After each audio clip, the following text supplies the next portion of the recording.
Guys మనం ఎప్పటి నుంచో వెయిట్ చేస్తున్నటువంటి జూనియర్ ఎన్టీఆర్ గారికి సంబంధించినటువంటి దేవర మూవీ యొక్క థర్డ్ సింగిల్ అనమాట ఇవాళ విడుదల చేశారు. సో టీ సిరీస్లో అయితే విడుదల చేశారనమాట. ఈ సాంగ్ వచ్చేసి యూట్యూబ్లో వచ్చేసి ఇది టీ సిరీస్ ఛానల్లో రిలీజ్ చేశారు. ఈ సాంగ్ వచ్చేసి 2 minutes 12 seconds అయితే ఉంది. సో సాంగ్ చూశాక ఎలా ఉందో ఒకసారి మాట్లాడుకుందాం.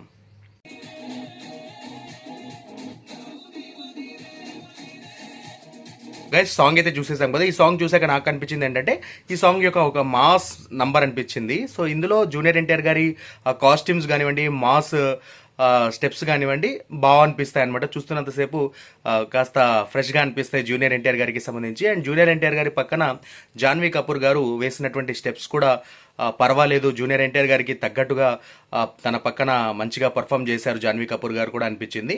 కాకపోతే ఈ సాంగ్కి సంబంధించినటువంటి లిరిక్స్ కానివ్వండి, ఈ సాంగ్ కానివ్వండి జనాల్లోకి కాస్త వెళ్ళడానికి టైం పట్టేలా అనిపిస్తూ ఉంది. సో ఓవరాల్గా సెప్టెంబర్ 27న ఈ మూవీ రాబోతుంది కాబట్టి సో ఇప్పటి నుంచే దేవర మూవీ యొక్క హంగామా షురూ అయిపోయిందని అయితే చెప్పుకోవచ్చు. సో జూనియర్ ఎన్టీఆర్ గారి నుంచి ఆఫ్టర్ ఏ లాంగ్ టైం వస్తున్నటువంటి ఈ చిత్రానికి సంబంధించి ఓపెనింగ్స్ మాత్రం వేరే లెవెల్లో ఉంటాయి. నెక్స్ట్ లెవెల్ రికార్డ్స్ క్రియేట్ చేయడం మాత్రం ఖాయం అని అయితే చెప్పుకోవచ్చు. All the best to Devara team.